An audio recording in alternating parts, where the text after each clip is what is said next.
Hey, it's your boy Kai. Welcome to the Kyrus Has Friends podcast, where I sit down with the people that mean the most to me, and those people are my colleagues and my friends. If you like our comic book news nerd panel today, please be sure to follow me at The Vibe with Kai on your favorite social media platforms, or you can visit my official website at thevibewithkai.com, where I'm always posting things that'll help you do good, feel good, be good, and live a good life full of good vibes. This week, on our panel, we'll be talking all about episode 3 of The Falcon and the Winter Soldier, our Godzilla vs. Kong review, some Captain Marvel and Ant-Man news, and then we'll discuss whether they should or should not restore the Snyderverse. I know I have some thoughts on this. I know these guys do as well. Please be aware that today's panel will... Look at that. I'm losing my voice already. Please be aware that today's panel... It's Mephisto taking my voice. He's taking over. Today's panel may contain spoilers for various MCU and DC products, including Godzilla vs. Kong. So if you haven't seen it, I mean, watch it. Turn your brain off and watch it for 2 hours. Joining us Spoiler today, alert, we're not spoiling anything. Spoiler alert, we're not spoiling a thing. Joining us today on our nerd panel, back for another round of nerding out with me, we have my good friend Jared Milian. Hi, Jared. How are you, my friend? Hi. How are you? How are you doing? How was your week? I'm good. It's been a good week. My cats are acting like monsters, but other than that, it's been a great week. Now, in your cat's defense, I believe one is named Wanda, as in Wanda Maximoff. So that's one what is they named do. Wanda, and the other one's name is Loki. So I think all the chaos. You have the god of mischief, and you have chaos magic all in one place. So they have lived up to their names. So I'm happy to see you, my friend. Also joining us for another round, looking amazing as always, Jonathan V. Polanco. Hello, darling. Hello. Good morning. Okay. So she's ready for Easter, girl. She decided she was gonna go with a nice gold foil on the lid, a little bit of pink up there, and then we're gonna gradiate out with some blue. Just living my pastel Easter fantasy. Let me just get ready for this lovely conversation that we have to have about all things comics and now, nerd. Let the record show I was going to do the same color palette on my eyes. Yeah, I texted him a picture and I was like, girl, like we can't both have the same eyes. We can't. It's not gonna work. So I'm letting him have this week and the week after that and possibly the weeks after that. I know. It's all about you. So I just want to make sure that that's the only thing I want to hear out of a man's mouth. That's the only thing I ever want to hear from a man. I love it. And then also coming back after taking a week off, she is back and better than ever, looking amazing, looking beautiful. Look at that smile. My favorite, Jacqui Beltran. Hi, Jacqui. Throwback.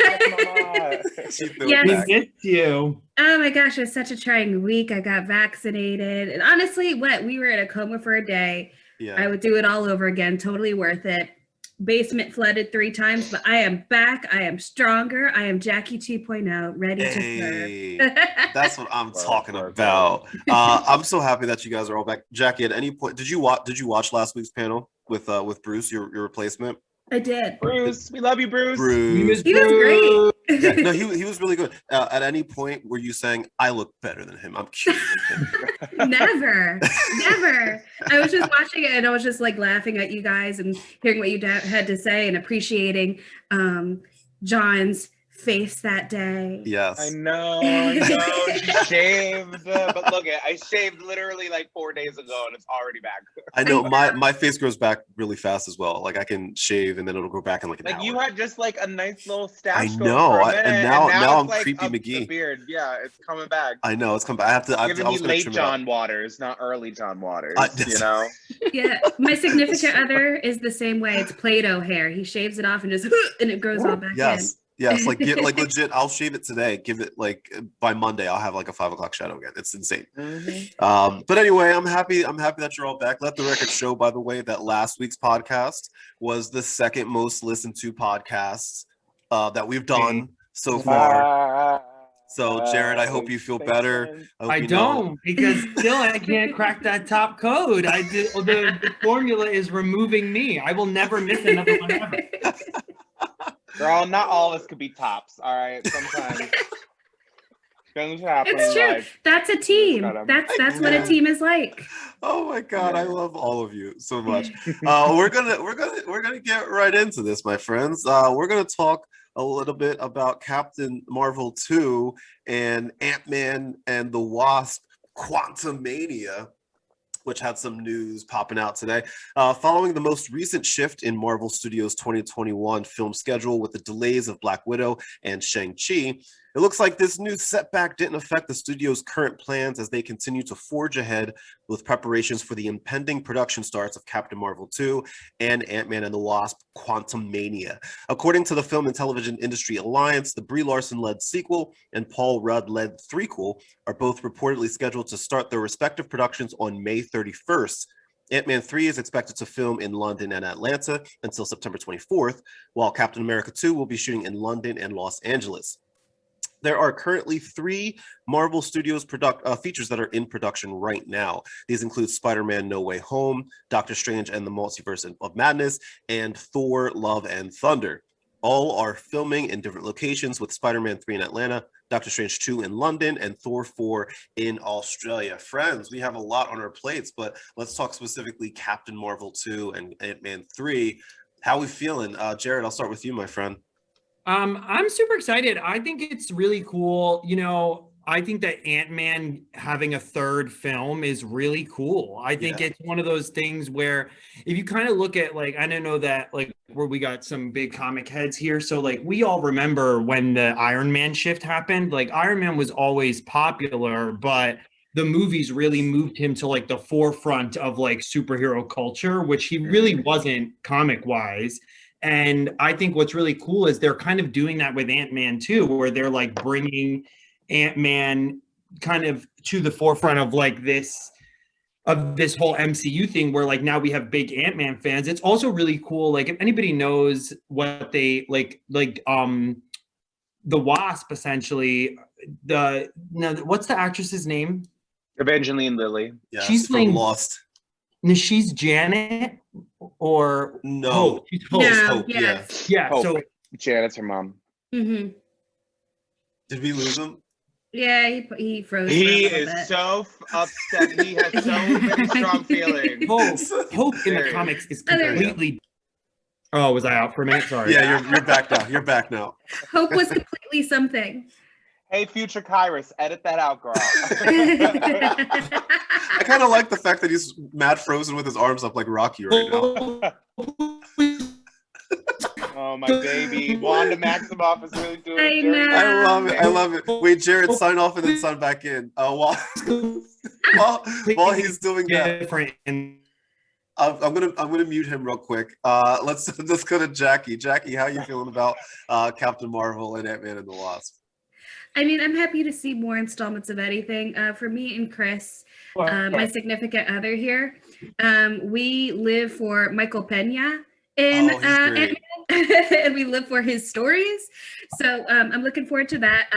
Totally on an unrelated note, Brie Larson totally looks like Lion-O here, and I'm living for it. Do you remember when she showed up in Endgame with the short hair? I love short hair.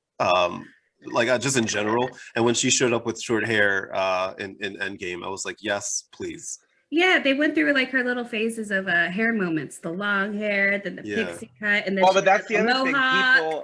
People have been saying that they think that she had short hair because when Monica's mother, Maria Rambeau, when she died of cancer, they believe that she shaved her head in solidarity. Ooh. Oh, that's cool. I'm back, everyone. That's Hi, Jared. Cool. Jared is back. I'm one of the people. I know there were a lot of men, I guess, that did not like Captain Marvel, and I'm like, woman haters clubs over there. And was it the greatest movie of all time? Mm-hmm. No, it was definitely not the greatest movie of all time. But it wasn't a bad movie. I thought it was perfectly fine. I didn't mind Brie Larson. I didn't mind Sam Jackson. It was cool to see Agent Coulson again. De-aged and all. I thought that was cool. Mr. Jonathan V. Polanco, what are your thoughts on Captain Marvel 2 and Ant-Man 3? I love Ant-Man. A lot of people give Ant-Man a lot of flack, and a lot of people like have said like, oh, it's like the worst of the series of them. And I'm just like, I'm sorry, I don't accept the Paul Rudd hate ever. Paul Rudd is literally the photograph of Dorian Gray. Like he literally has a picture of himself somewhere, and like that's aging, and he's not. Yeah. I love Evangeline Lilly. I live for Michelle Pfeiffer, Michael Douglas. Like all of these amazing actors are in this film. And now they're gonna bring in Kang the Conqueror of that, and it's just like that is gonna be, I think, in the movie that's gonna catapult the MCU into its future phases. I feel like I'm super excited about the Multiverse of Madness, but I think the Multiverse of Madness is very much gonna be like an Avengers Endgame level type thing. Like it's gonna nod everything that's ever been done in comic books with Marvel, and you know they're just going to go everywhere with it, whereas like Endgame was like all of the Marvel Cinematic Universe movies. And I think that the Quantumanium is really going to be the one that's going to like throw us into the future and possibly give us the big bad. You know what's funny is that even the second Ant-Man was quite crucial to everything that happened in Endgame specifically, I guess. Without Ant-Man, they wouldn't have been able to go into the quantum realm and turn back time and technically without, what was it? Was it a rat? Was it a rat that was in that little... That's what I definitely say. a little rat. Thank it was God actually, for that rat. Yeah, his name is Octavius, but everyone calls him Gus Gus. He was actually in Cinderella several years ago, but he was stuck in the quantum realm as well. Time works different down there. I thought you were going to say that he was Mephisto, just like playing the cards. Yes. Possibly, girl. Watch. He is. You watch. Multiverse of Madness is gonna come bite you in your ass. Mephisto's gonna be all up and down that bitch, and you're gonna be like, I don't know how to feel about my life now. Yeah, no, I'm super excited for both movies. I mean, did they? I heard in the I don't know if Jared's heard this. We have to get him back. He's probably checking his internet connection right now. But I heard that Mystique and Rogue are supposed to be the foils and the bad guys for Captain Marvel 2. I think he said that. Yeah, he's the king of rumors. He has all of the inside connections. All the rumors, girl. All of the rumors. So yeah, we have to get him back so we can confirm. So we need to write that down, and we're gonna have a list of questions for him for when he comes back. He's probably flipping out right now. He's like, oh, why am I not here? Which means that this will be the highest rated episode that we do. And he's gonna be like, what the hell? So yeah, no, I'm really excited for these two movies. I think it's gonna be fun. I'm excited for specifically for Ant-Man and the Wasp, because I think they did say that that's gonna be just like the other ones, more of like a family film, you know, that everybody can come in, and that's like in a way like low stakes, but not really, you know. So I'm excited for that, and I would imagine we're gonna get some more Janet. Janet, some more Janet action, and man, if we can get all four of them, you know, I'm Hank here for it, man. And Hope and Janet and like all of them, man, all in one big action sequence. That's great. I'm excited. I'm also just ready to see Michelle Pfeiffer fight again. Yes. Like, oh my gosh. Yes. Give her a whip. Give her a whip. Oh just my as God, a nod. just as a nod. She's so pretty. So pretty. Wait, what did Jared say? I don't know why my internet is doing this, but I'm trying to get back on. Oh, I feel so bad. He really wants to be here, ladies and gentlemen. He does really want to be here. So let's talk a little bit about this thing right here. Oh my gosh. Godzilla vs. Kong. Godzilla vs. Kong, the Warner Brothers and legendary action film, is expected to draw the largest weekend crowds to movie theaters since the start of the COVID-19 panorama. More than a year, which happened more than a year ago. So good for that movie. The monster movie could bring in ticket sales of about 22 million between Friday and Sunday, and as much as 38 million over the extended Good Friday holiday weekend. Like we said right before we started broadcasting today, that Jesus is coming back, and Jesus is confirmed to be a part of the Marvel Cinematic Universe. Queen. Yes, so we're really excited about that, Jesus. Box Office Pro estimated on Wednesday all of that information. It had already generated almost 10 million in domestic ticket sales when its opening when it opened on late Wednesday. So far, the biggest movie-going night since the Panini started a year ago. I think we all saw this movie, right? Yes. I liked it because like it was so. It's fun, man. It's so fun. over the top, and it's so ridiculous. Like, look at this picture. I mean, that's the thing. If you, first of all, like, props to movie theaters, because this should be the movie you see in the movie theaters. This isn't the one that you like, rent as a home DVD. I watched it at home with my surround sound system at 3 o'clock in the morning, and my neighbors probably were super happy about that. But the entire time I was watching it, I was like, this is the IMAX 3D movie that you want to go see. Like, I really wish I saw this in the movie theater. I like it. We have Jared back. Hi, Jared. Hi, Jared. How embarrassing. Oh no! Here's the thing, Jared. Just so you know, while you were gone, that was our highest rated segment that we've ever done. It's not even premiered yet. My house is so crazy with the internet. I'm sorry, guys. Oh, you're fine. Okay. No, you're fine. We're fine. We're just talking a little bit about Godzilla vs. Kong and how it became the highest grossing movie of the all time. It beat Avengers Endgame and Avatar. Yeah, if you didn't know, what's her face plays Godzilla. What's the woman that was in both? Scarlett Avatar? Johansson. No, that was in. My future wife. Oh, Zoe Saldana. Zoe Saldana. She plays Scarlett Johansson's Godzilla. Got it. Yes, and then yes. Zoe Saldana is King Kong. She's fantastic. Did the motion capture. Really, I really like this movie. I really wish I did see it in a movie theater.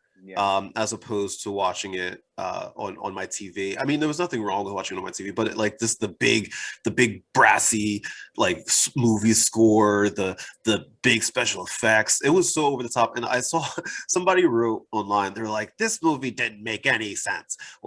It made no sense. Like, how did one person get from this end of the planet to that end of the planet so fast? I'm like, that was the ridiculous part, not the giant lizard with laser breath fighting a giant gorilla with a laser axe. That wasn't the ridiculous part. The lizard shooting a laser into the center of the earth, and it literally just went all the way down. Okay, cool, girl. It's like when described it. It's real quick, Jacqui. It was like when people were complaining during Jurassic World that Bryce Dallas Howard was running in heels. They're like, that is not believable. And it's like, you're watching a movie about dinosaurs. In 2021. What were you saying, Jacqui? I described it as scrumptious garbage to people, where they're just 100%. like, I was explaining, I was just like, I have no idea what's going on. This is the longest Daft Punk music video I've ever seen. And they were just like, one of my friends was just like, oh no, we're about to watch that right now. I was like, surely you didn't get here. Surely you didn't turn on a movie called Godzilla versus King Kong and expect character development, plot, and all that stuff. Just accept the visual drugs that it is. Yes. And turn your brain on.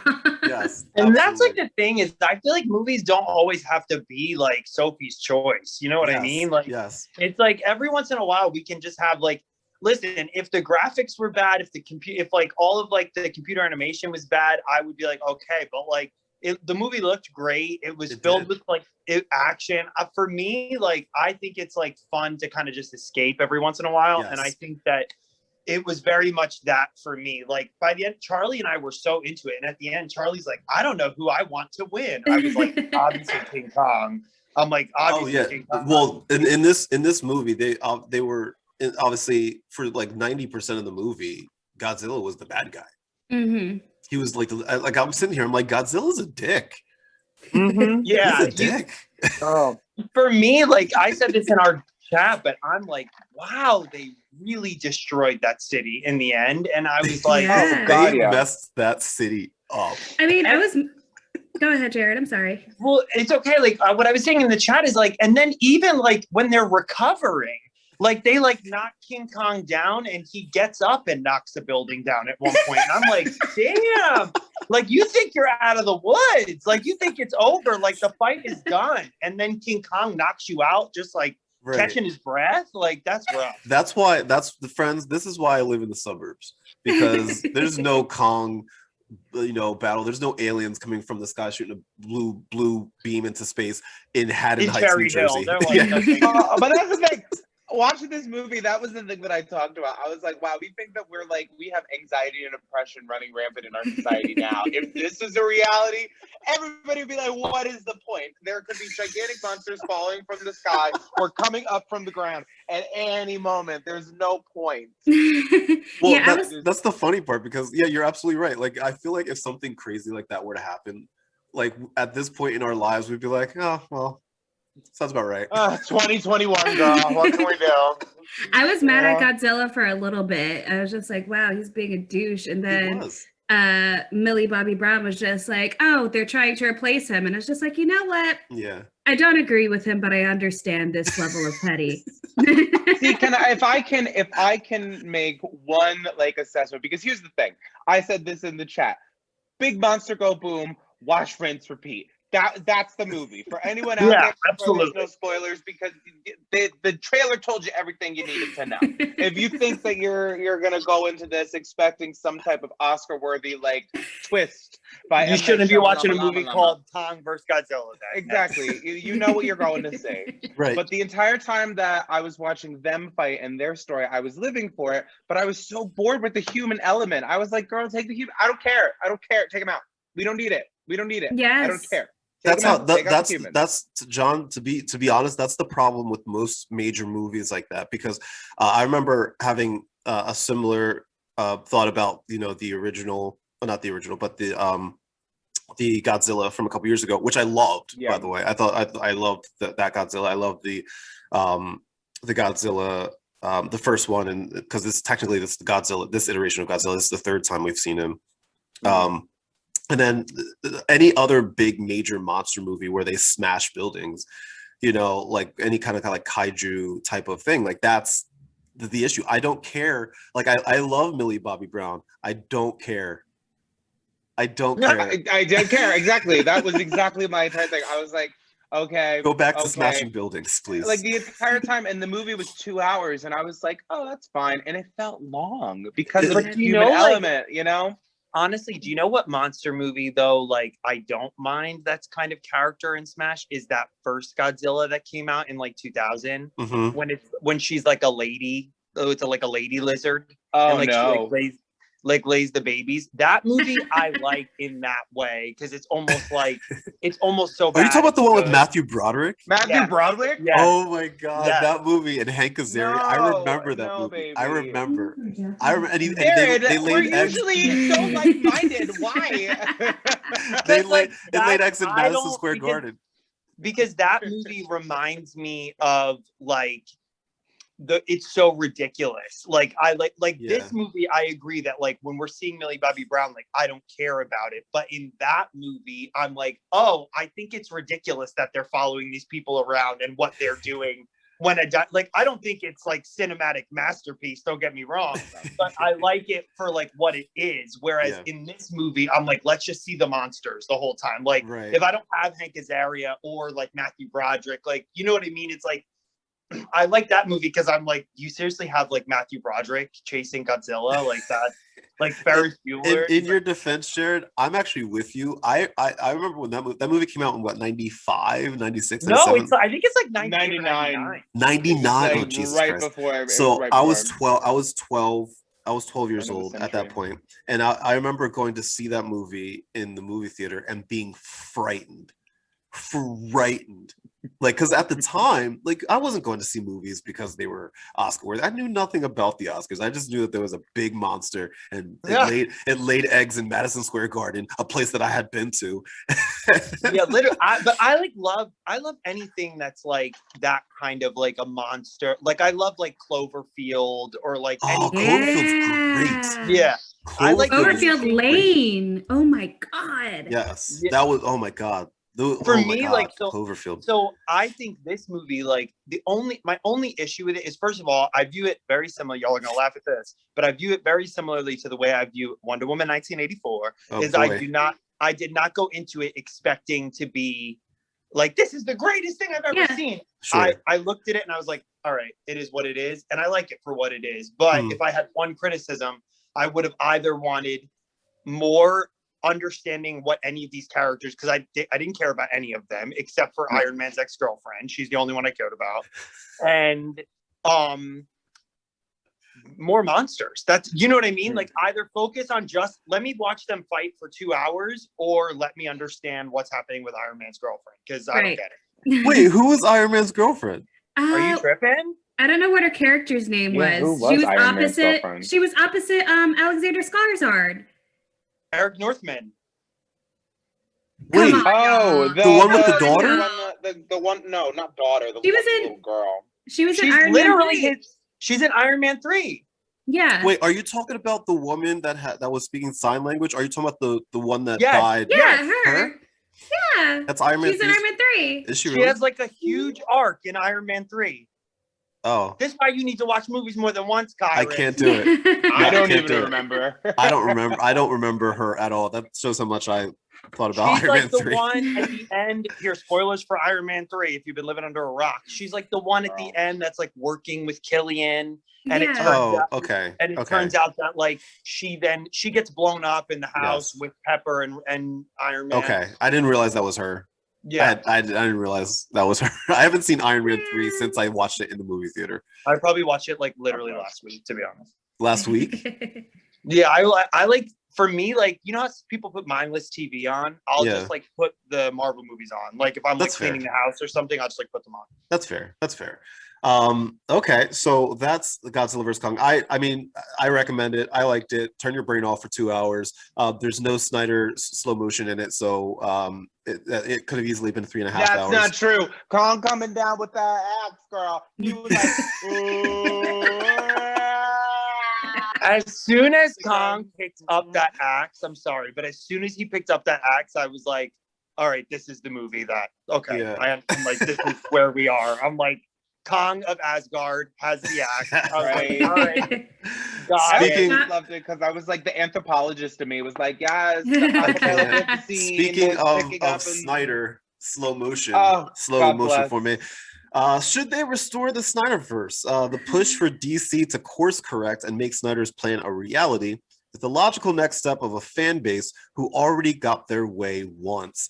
So much of the discussion around wanting to see the Snyder Cut in the first place hinged upon fans insisting that Snyder's unique vision should be realized, and they were, strangely enough, correct. The positive critical and audience reception has validated those feelings, with the consensus being that Snyder's voice made Justice League more coherent throughout, which I agree with. But the question at hand, my friends, is should they restore the Snyderverse? Jared, sir, should they restore it? I'm actually gonna say no. I'm with you. I think that as JoJo said in the early 2000s, it is just too little too late. And Yo, shout out to JoJo, by the I way. love that. Go JoJo's ahead, doing her JoJo. thing. I don't know. I if you- just JoJo's doing her thing, by the way. So the quick Yes, sidebar. JoJo will She's be doing a her guest thing. on next week's panel. JoJo will be a okay. guest. That's me. I just am at a place with it. For me, I had this. I'm getting my mother into superhero movies, and she's like asking me like fun remedial questions that I'm able to answer and stuff. And like we actually talked about it yesterday, where I was like, it's like the DCEU reminds me of the government, where they're like, they hear everyone's cries and they do nothing about it. And then when they do it, it's like, what are you doing this for? We asked for it 5 years ago. I think it was cool to put the Justice League out. But for me, I think that they should literally stop making DC movies for like 4 or 5 years and start again, because it's just, there's no continuity. It's too hard to understand. And now they're canceling these other projects to potentially make what it's like, it's not working. Like, it's just, I don't think that the Justice League was good enough. I think it was phenomenal, but I don't think it was good enough to warrant them restoring. I agree, Jared. I agree 100%. And I, like, don't get me wrong. This new Snyder Cut Justice League, I was a fan of. I really enjoyed watching it. It was so cool, so on and so forth. I'm glad they gave him $70 million. I would imagine half of which went to the people that came back for reshoots. Exactly. But with that said, I don't need it anymore. Like, they tried, it didn't work, and that's okay. I think they should continue to focus on I like the kind of one-off things. I'm excited for, Suicide Squad doing its own thing. I'm excited for Wonder Woman doing her own thing. We have Flashpoint coming soon. That's going to be its own thing. We have Shazam, another Shazam coming. We have Black Adam coming. We have Aquaman 2. Aquaman 2. Mm-hmm. We have, the Joker movie that came out a couple years ago with Joaquin Phoenix. I'm okay with There's going to be 2 more of those. Like being its own thing. And obviously we have the new Batman movie with Robert Pattinson, which they confirmed this week is taking place on Earth 2, they said. And I don't even think they need to clarify that. Like, it's just like, it is what it is. People just go to the movie and just whatever. But I think to me, the Snyderverse is done. John, what do you think? I very much enjoy Justice League. And again, I hated the original Justice League. I hated the first Suicide Squad. I hated Batman v Superman. I genuinely, I did not enjoy anything. I didn't enjoy Man of Steel, really, except for Henry Cavill just being delicious. But that, at the same time, that only goes so far for me. Unless I can only look at a shirtless man for 2 hours so long before I'm just like, okay, shit or get off the pot. Give me more or end the movie, and I was always underwhelmed by the Snyderverse. And then I watched this and I heard, again, I was like, this movie's gonna be garbage. I was like, it's gonna be stupid. It's gonna be bad. I'm not gonna enjoy it. And God, did I eat my words for all 4 hours. It was a long time eating my words, but at the same time, I enjoyed it. I enjoyed the coherency of it. I enjoyed the story. I loved the grandiose, epic, nature of all of it. I really was invested in the characters and in the story arc and everything. And I really enjoyed what they did. And honestly, the biggest thing that I took away from this is, God, WB really just screws their movie, their directors over so hardcore, because that's the other thing. Now the newest thing is the release the air cut for the first Suicide Squad. Mm-hmm. And it's like that's now my question is I know that the MCU and Kevin Feige, they don't really give their directors really free reign, whereas WB kind of gives their directors a little bit more free reign to kind of create their own voice. That's why all the movies are so drastically different from one another. But again, I would be interested to see where this story goes. I'd be interested. I loved the nightmare scene. Regardless of how much because again, I don't enjoy Jared Leto, but at the same time, I enjoyed him more in this film than I did in any of the previous ones. So I was like, if I had to see more of this character, maybe I could warm up to him. Maybe something, could come of it. But at the same time, I think that you guys are right. I feel like there's so many different projects coming down the pipeline. And characters that they haven't even touched. And it's just, I feel like at this point, it is too little too late. It's, I mean, who knows? We don't know, girl. If they've been fighting about the Snyder Cut for 3-4 years now. So who knows? We could be getting the Snyderverse back, but it could be in a more simplistic view. Maybe they'll make a HBO Max series, where it's just Zack Snyder and them doing what they did with WandaVision, giving him the same budget that they would give for a movie. But I did read an article today that that said that Dwayne Johnson is trying to convince Henry Cavill to come back as Superman in some fashion for his Black Adam movie. I just don't think that's going to happen, because there's all these talks about Henry joining the MCU. Yeah. And I just think I think it's interesting that you bring up the point of Kevin Feige, because I think what's brilliant about Kevin Feige is they don't necessarily give their directors free range, but they have these meetings with Kevin Feige where he's saying what the end goal is for these characters. So it's with who directed WandaVision? I can't believe I forget his name. Matt Shakman. Matt Shakman, yeah. So it's Matt Shakman, essentially, they're okay, we're going to give you this story. You're going to take control of this Wanda story, but this is where Wanda has come from, and this is where Wanda is going. So whatever you do can't really intercept with that. And the issue with, for me, and I've watched, don't laugh at me, but I've watched that Justice League cut 4 times. And for me, it's I think it's great, but it's almost it to me, it feels like a conclusion, because I'm wow, this is great. They fixed what they messed up, but I don't need to see an Ayer cut of Suicide Squad, because for me, like, I don't need to, like, you guys, if you fucked it up the first time, I don't need to see it like redone. Yeah. Like, just do it right the first time. Right. You know what I mean? I'm with you. 100%. Y'all have millions of dollars. Like, yes. it's like this isn't an independent film. Like, yeah. Right. And there's other characters too that they really touch. Jacqui, what are your thoughts? Should they restore the Snyderverse? If they do, I wouldn't say that I wouldn't watch it, which is well, that's the thing, yeah, because we would all watch it. We all know we'd watch it. Yeah. 100%. So, I mean, my whole stance is I don't care if they make it. I'll probably watch it. I'm a little fatigued. Just don't rehash any more old things. It was fun to watch this rehashing of the original Suicide Squad. The Suicide Squad, Justice League. Yeah. But I don't stop revisiting old things. We've done it. Let's move forward. I'm fatigued. And to harp off of what John was saying, yeah, after watching so many movies like Suicide Squad and Man of Steel, like Superman, we've done it so many times that it's just like I'm fatigued there. And you know what sucks about that Man of Steel movie? It was that Russell Crowe was such a really, like, I was so interested in that Jor-El, and I was thirsty for something different. I thought Russell Crowe in that movie was great. I wanted just a movie about Jor-El. Like, I didn't know anything about Jor-El. This Jor-El was so different, and then they just reduced him to like 5 minutes.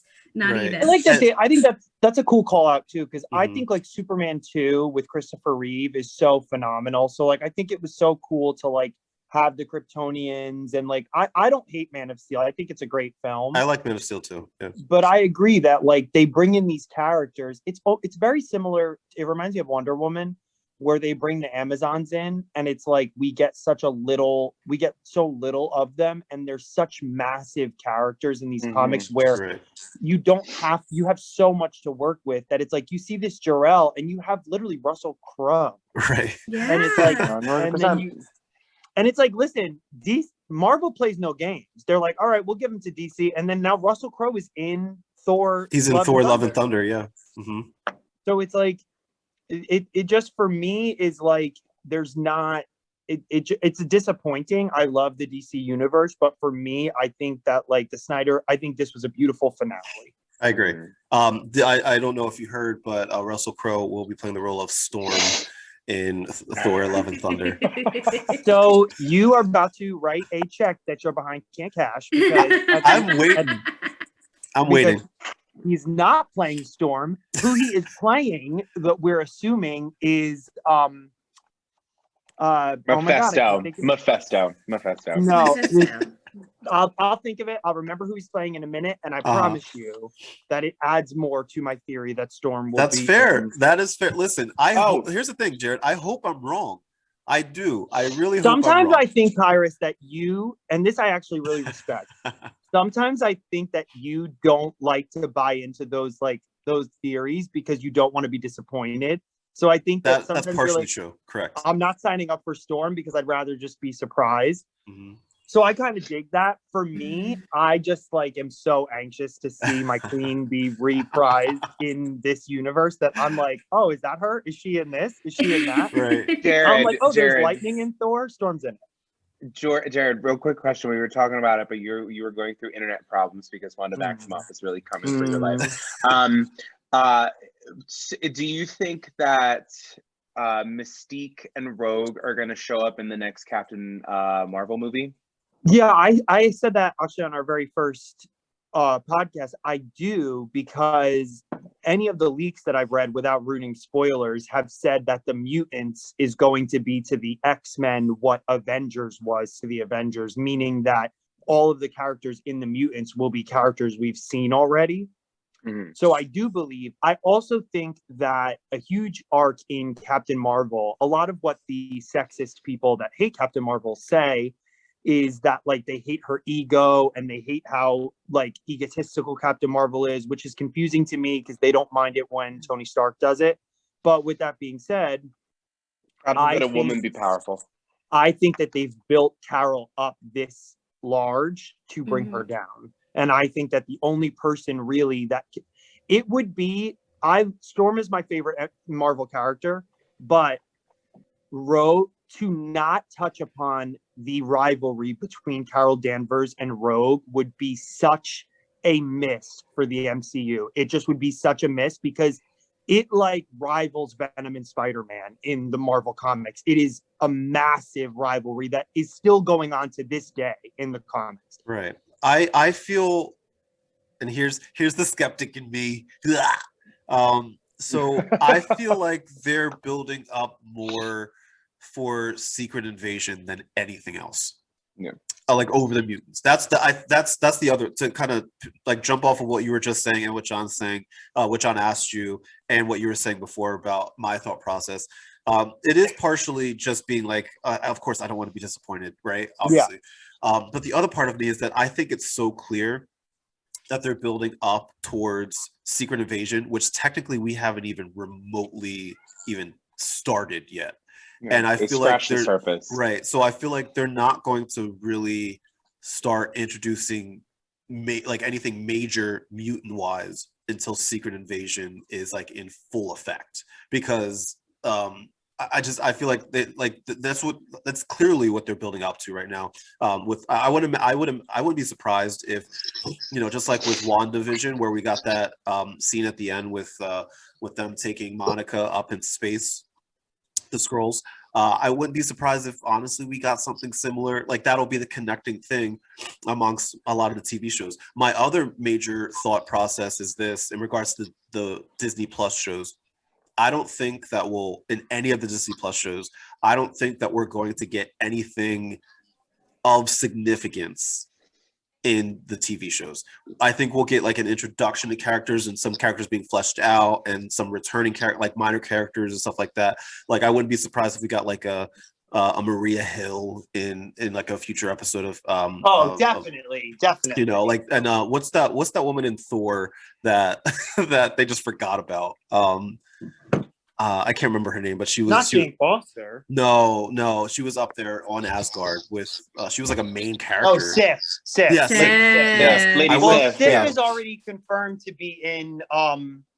Sif is in, I think, the next Thor, and I think she might be. I think there's another thing that they've. I think Sif is in Hawkeye, which is weird. Right, I think, but I think it's something like that where they've confirmed Sif is right. In. Yeah, I wouldn't be surprised if on the Disney Plus shows that we learned that they're. I don't want to say insignificant because they're definitely not, right? But they're more in their own world than we realize. Like and this is going to sound crazy.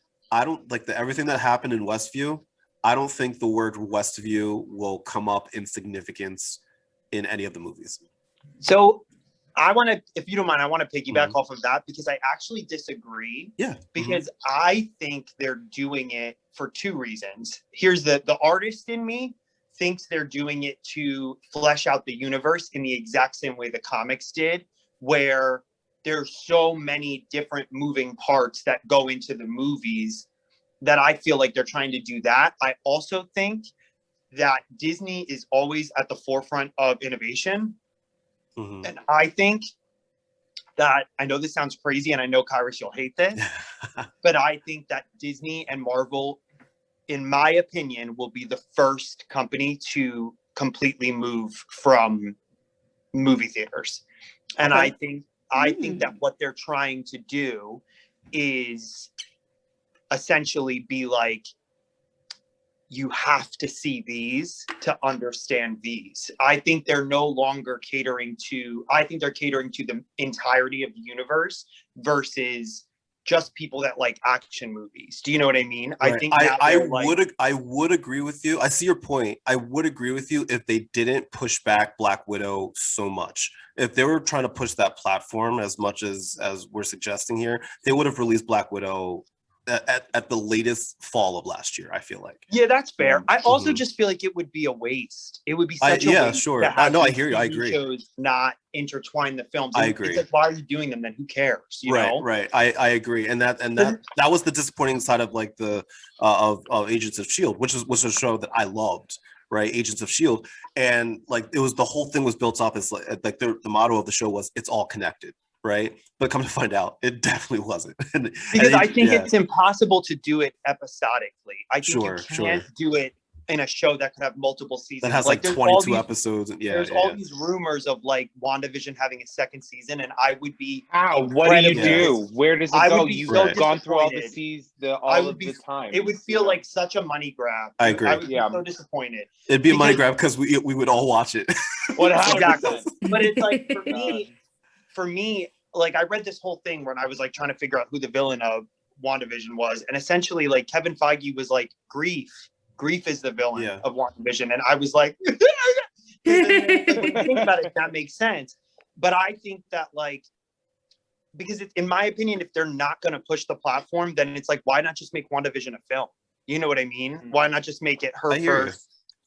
So we'll see. I think that you and I are honestly probably both right. I think there's probably like both, but I think that there's probably going to be, I think we'll get something, but maybe not as much as I want, and maybe not as little as you think they'll get. That's know what I mean? It'll be something in the middle, or completely surprising.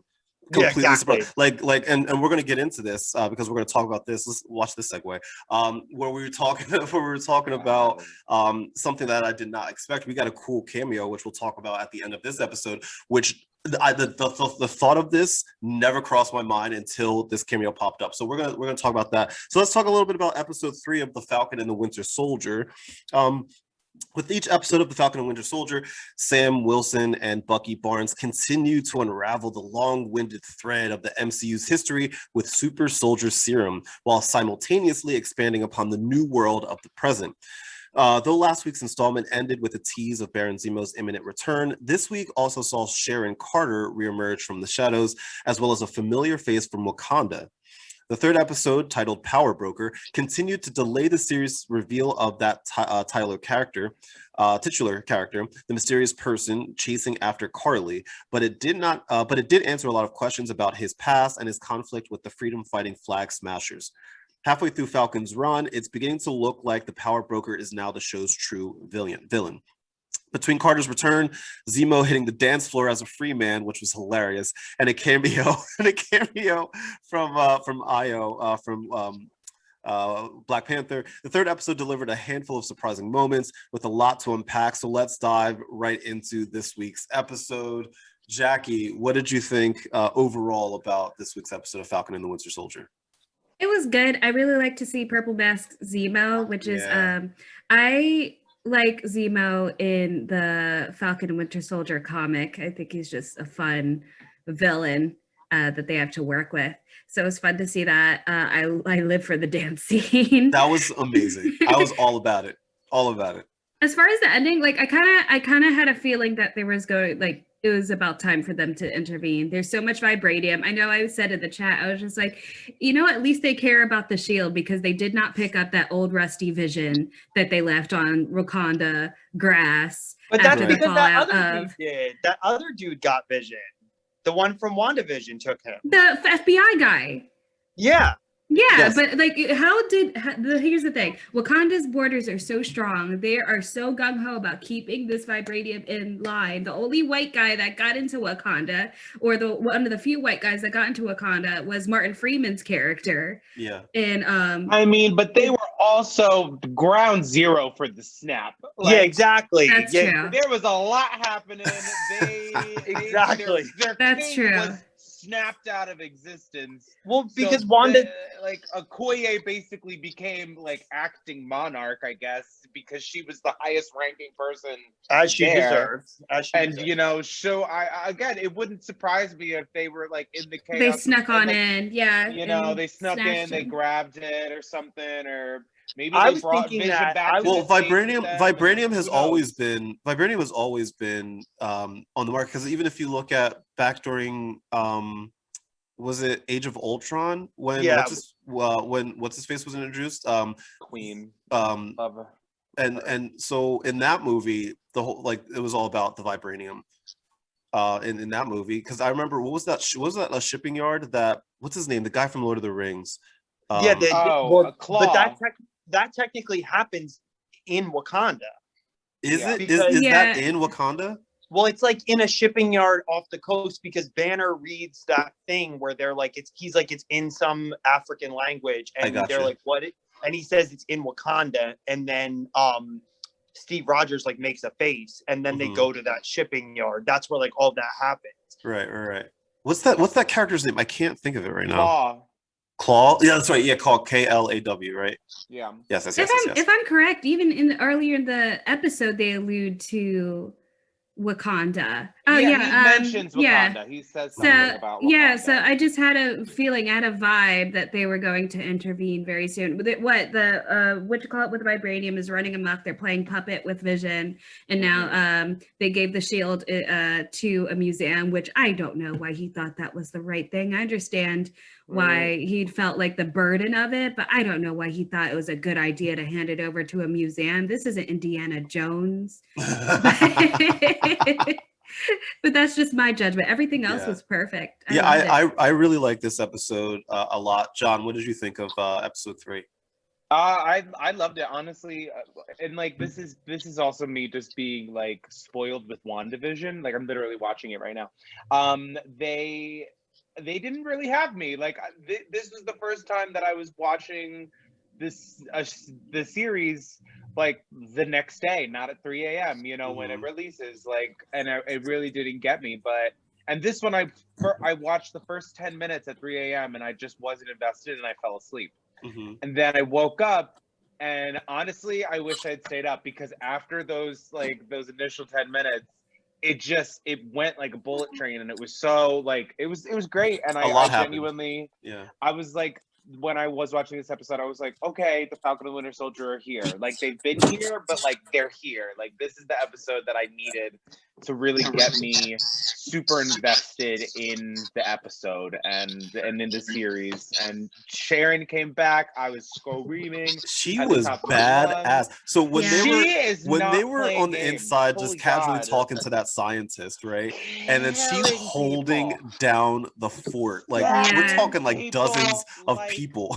Crazy. She whipped that knife like nobody's business. Right? That's the thing. Like, usually, and that was the thing. Like, usually a lot of the characters in the MCU, they almost pull their punches, or it's like alluded that like they got knocked out, like old school Batman, like bam, pow, boom, like. But this one, it's like, no, she was dead, like that whole scene was a fairly violent. I felt like that was more violent than what we're used to. This whole episode was way more violent than what I'm used to in the MCU. And I loved every second of it. It was great. Jared, what did you think? Sorry, go ahead. Sorry, go ahead, John. Say, just the end for me when Bucky's walking through the streets and he just sees this little bead, and I'm like, bro.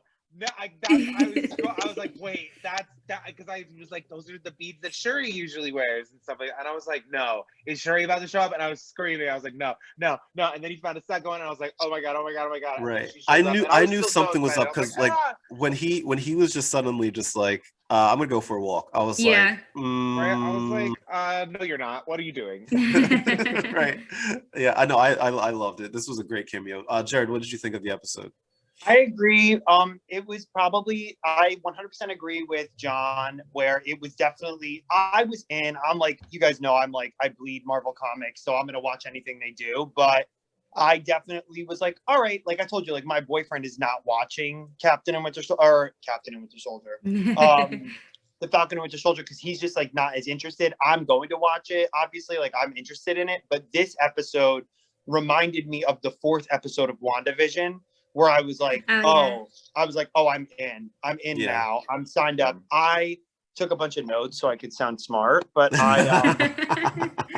so I said, first of all, not counterfeit Cap going, do you know who I am? We don't know you. Wait, how dare you? Right. He was like, do you know who I am? And the guy was like, yeah, and I don't care. Also, I also wrote the fact that new Cap said bullshit early was not lost on me. I was like, language.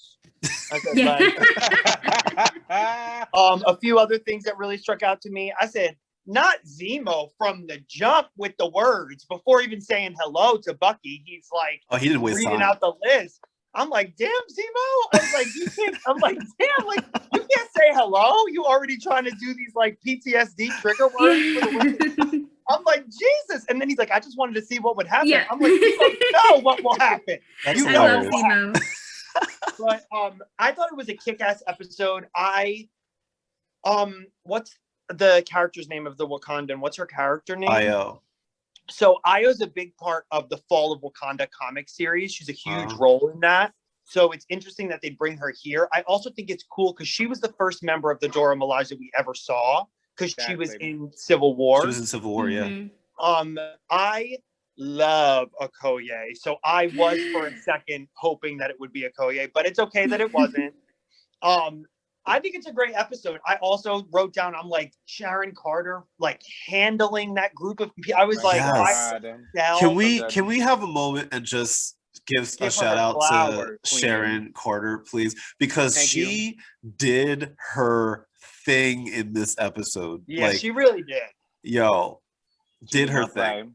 And Emily Van Zant's really great. She's a great actress because I just think it's like, there was such a shift from her previous roles to this. Like she became so much more of like a Marvel character here because she's double-sided. And like I've said this on this podcast before, where what's brilliant about Marvel to me is that they care so much about the characters. I always use Peter Parker versus Spider-Man. You love Spider-Man because you care about Peter Parker. And I think what's cool with Sharon is they're giving her kind of that like light and dark side. She's not just like a goody two-shoes now. She's like legitimately, you're like, first of all, she handled like 30 men by herself. By herself. All while on the intercom. Also while communicating. Like, all right, y'all, hurry up. I was like, damn, Sharon, did Peggy teach you that? Right. I love it. Can we also I also want to give some love to Baron Zemo. You want to talk about fleshing out a character. I'm really happy that we got to see another side of him. I mean, to me, and you might call me crazy for this, to me, he might be one of my top 5 villains in MCU. I love Zemo so much. Yeah, I agree too. I also and that was before this episode. I also love Daniel Bruhl. I think that's his last name. He is fantastic. I don't know if any of you have ever seen Alienist, but he is in that. That's right. Yeah, he's been in a few projects where I just think he is just a fabulous actor. He's shown so much range over the past few years, and it's really nice to see him given more dialogue as Zemo. Yeah, and he has like a personality. Like like the scene in the dance hall. Like, come on, that was. Listen, I don't know if it's just because like I am a club kid, like I was raised in the club, like I'm always, it's a huge part of my gay identity is dancing and partying. So for me, I don't know if I just missed it, but I wrote this on my notes too, where I was like, that party looked lit. Didn't it? Yeah. I was like, wait, Jared, do you want to go to Lowtown with me? You want to go to Lowtown with me? Let's go. Yeah, I'm down. I was like, damn, Sharon Carter giving us Gatsby style parties. I was like, go ahead. I'm like, I think there's also more to the story of why she doesn't want to go back to America too. I'm like, I'm waiting for whatever it is. Like, I saw some rumors online that they're like, oh, she's what's his name? The project, the broker? The power broker. I was like, no. I think there's something else going on there, though. I think we'll see more of Sharon Carter before the end of Falcon and Winter Soldier. I believe that. I hope so as well. And what people don't know, what is the name of the town that they were in? Madripoor. So let's talk a little bit about Madripoor, because Madripoor plays a very significant part in the comics in relation specifically, and Jared's going to love this, to mutants. And they have introduced Madripoor to the world of the MCU, and I don't think anything will come of it right now. Because like even the person that they went to go talk to, that woman, technically in the I can't remember her name. Selby. Yeah, technically she's a mutant in the comics. What can she do? Can she like connect with computers or something like that? So there's not really. So unfortunately with Selby it's not. She wasn't around long enough. There's a multiple. She's not the only person that goes by that name in the comics. Right. So what's unfortunate about her dying so quickly is we're not sure if that was an Easter egg or if it was just a name they used. There's a sound engineer on the MCU movies with that last name. So we don't know if that was just like a nod to them. I'm one for an Easter egg. Like I sent you all that picture of that door. But you also sent me a picture of Rihanna. I did. Because there's a rumor that Rihanna may be slated to play a character in the MCU. So if she needs to drop an album first. I don't want her in the MCU until she drops an album. So there's a picture of her close to Australia. Shout out Rihanna and Fenty Beauty, girl. A Marvel encyclopedia. Right. Thank you, my mom.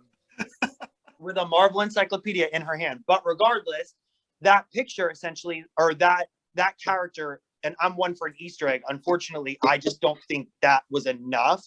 Bigger Easter eggs that I found are them being on Madripoor and also showing that bar. Yes, which is quite, yeah. Yeah, that's a really important bar. I forget what the something monkey or something like. Yeah. That bar. Brass monkey? Not brass monkey. It's something like that. Yeah. Madripoor is a big part of Wolverine. Yes. More than any other. It's really an X-Men thing, but it's very much like Patch is on Madripoor. Like it's run by like another version of Wolverine in a different universe. So like it's run by his son Dakin. I think it was smart of them to use it. That picture I sent you guys was in the episode, so there's like literally an X on that door, which I don't think it's anything. I think it was just like a do not enter sign. Come on. No, it's not. It's a very definitive X-Men sign. I don't know if it's gonna come, if anything's gonna come of it.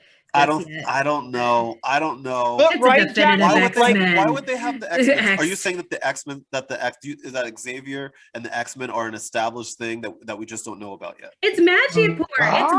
It's a very X-Men island, and that was a very definitive X-Men X. You have to give it to them. It's a definitive X-Men X. It's definitely not a do not come in. They don't make mistakes. It's a circle. It's a circle connected with the X in the middle. Do we need to go back to the first Spider-Man? Or Trevor. Trevor was a mistake. Whether they're willing to explain it or not. What I'm saying about that X on the gate, and anybody listening, there is in the background scene where Carly is talking to that man right before they blow up the building. That gate, there's a definitive X on the gate. The reason, like, listen, I don't trust them to not just be doing. I think that they're playing us on many different levels. Y'all are going to be very heartbroken. I think a big play that the MCU is doing is this Young Avengers thing. I think they're going to make us think the Young Avengers are happening. I think they're going to make us think it's happening and not give it to us for a very long time. But with that being said, I don't know. The reason that it struck me as interesting is it was on the building of that GRC, that like helping the world after the blip organization. It was like right on the same building as that. So that was where I was like, wait a minute. Like, are the mutants hiding in some sort of other organization that we don't know about? I'm not looking too far into it, but I agree with Jacqui where I'm like, it's too definitive. Well, okay. You have to also take into account all the factors into it. Madripoor is a big X-Men island. They might as well be on Genosha. Like, they might as well be on Genosha. Like, Madripoor is so X-Men. And also, at one point, Hawkeye and Kate Bishop doesn't seem to be canon right now, but we know that his daughter looks like she's taking up the Hawkeye realm. So we know that it's a big X-Men island. We know that Hawkeye and his apprentice at some point take up some sort of thing in there. It's just too coincidental. That's what I'm saying. You gotta give him some. I feel like you're like, I don't see anything. I don't see that X. I know. I saw the X. I saw the X. I'm not. I want us to be like, yes, it's coming. I just don't. And at some point in the future, it might be important. But you know me. I'm not going. I can't. I'm not ready to say. I'll be that person. I think it would be like I've said this before, and I'm not just saying this because they're my favorite. The X-Men are the most popular team in Marvel Comics. I agree. 100%. I think that, like I said this earlier, like before the Avengers were an MCU thing, like if you asked a non-knowing comic person what's the biggest Marvel Comics team, they're going to say X-Men. They're not going to say that. Yeah. Right. So it's like, for me, this is where I'm going to be on the side of skepticism. Do I think they know what it is right now? No. But do I think that they might be just dropping something that they could use for whatever they would like to use later? Absolutely. I will agree. I will agree with that. You know what I mean? I will agree with that. That they're dropping perhaps little hints that could potentially be used in the future. I will die alone on this hill. Fleshed out right now. I will die alone on this hill. I'm not ready to say how deep it runs. And quite frankly, I am going through an X-Men fatigue. I'm sick of them rebooting people. But I just think it's a little too coincidental. They'll probably do something with it eventually. There's just no way. I said, that one leak, the leak that I trust the most, the one that like I really do trust, like they said the mutants are going to be entering before we think they will be there. So I would not be surprised. It would make sense for Professor X to be in Multiverse of Madness. It would make sense for, like, there's these different characters that make sense with these storylines, and comic heads are, I don't think the comic heads are going to tolerate another massive event that the X-Men are a part of that happened in the films that are, it's like to do Civil War without the X-Men, like, you know what I mean? Like, it's one of those things where it's like, now that they have the rights, like the next big event that happens, like the X-Men have to be involved in it, because it's like you just can't do another. That's what I'm saying. Like if they bring the new event, the Young Avengers in before the X-Men, I'm gonna be like, what are y'all doing? I don't know how you're gonna do this without them. I wouldn't be surprised if they did, though. That's the thing. Because they had the rights to that before that. Because if they did anything X-Men related before they had the rights with the Fox merger, then they could still get sued by Fox. So they could do it. And my thing is like, so we already we have the way. And here's the other thing. I also have to view it from like a non-comic book head. Right, I have to view it from like general public view, right? Disney and Kevin Feige can do whatever they want, and they don't like, even if it hurts our feelings from a comic book standpoint, they can do whatever they want, right? We already have established Secret Invasion, and in a way, we're starting to get a couple Young Avengers already. Like just like we already know, like it's confirmed where they're filming stuff like right now with people that could potentially become Young Avengers, right?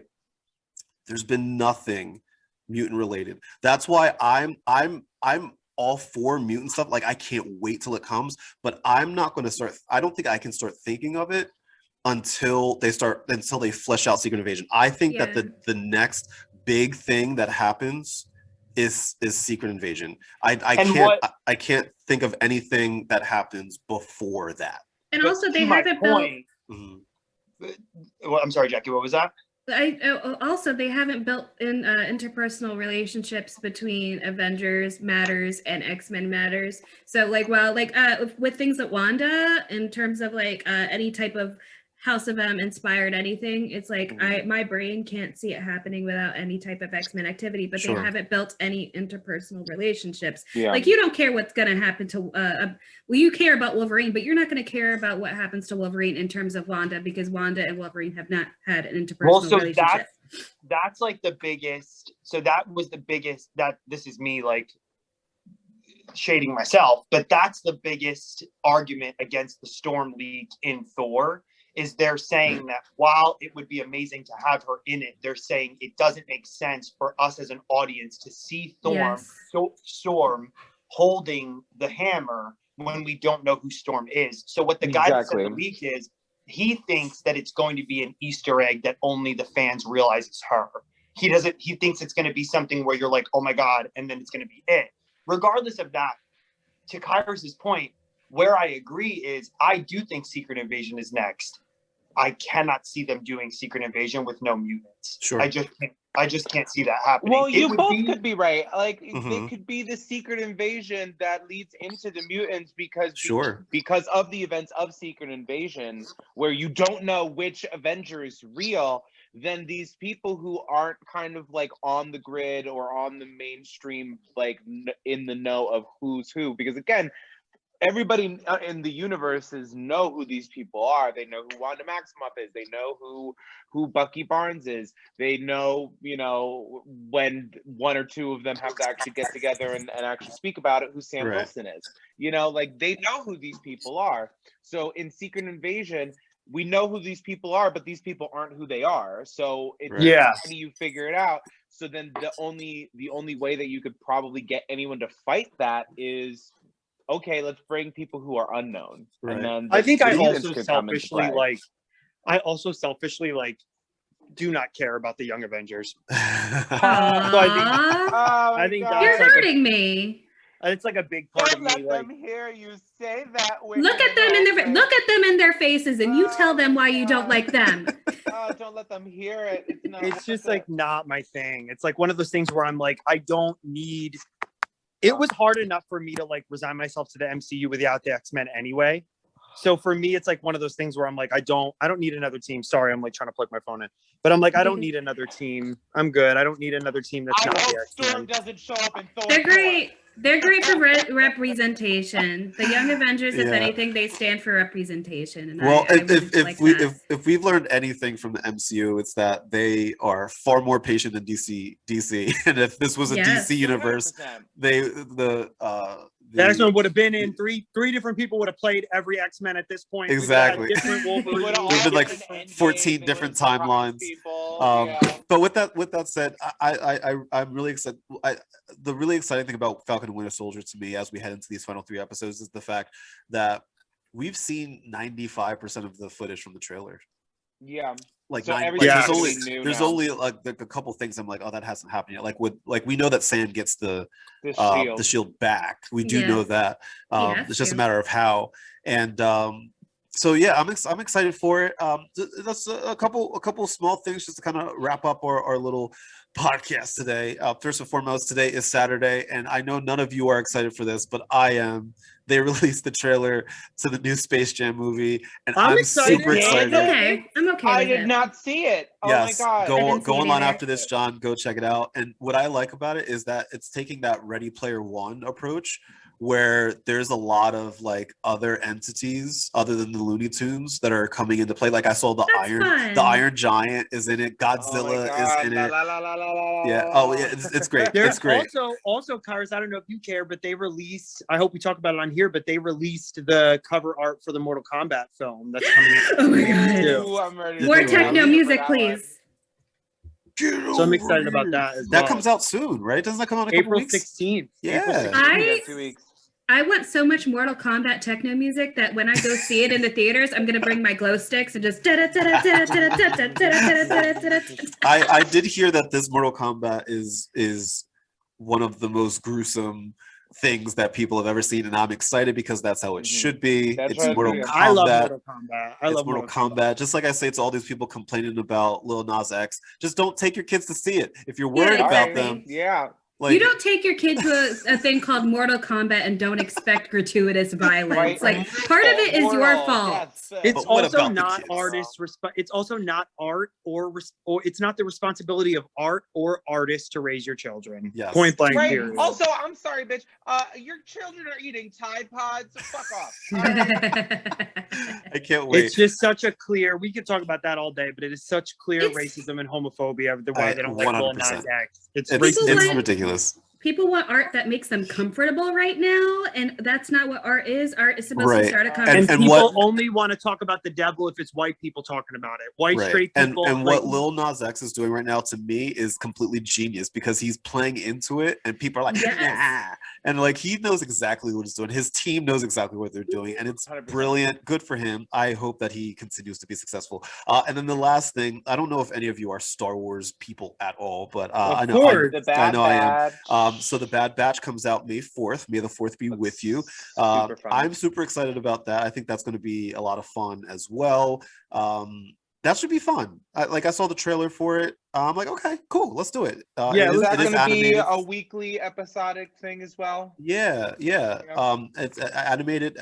They also announced the cast for the new Obi-Wan Kenobi series that's coming out. We are getting Hayden Christensen back as Darth Vader, as Anakin. He does look handsome. Like, wait a second. He does look handsome. I'm excited for it. He did age pretty well, and I'm excited for it, even though we're probably not going to see much of his face. Yeah, you know. But I'm excited for it. There's a couple other people that I saw in it that I was like, okay. I don't know if I can't find the picture.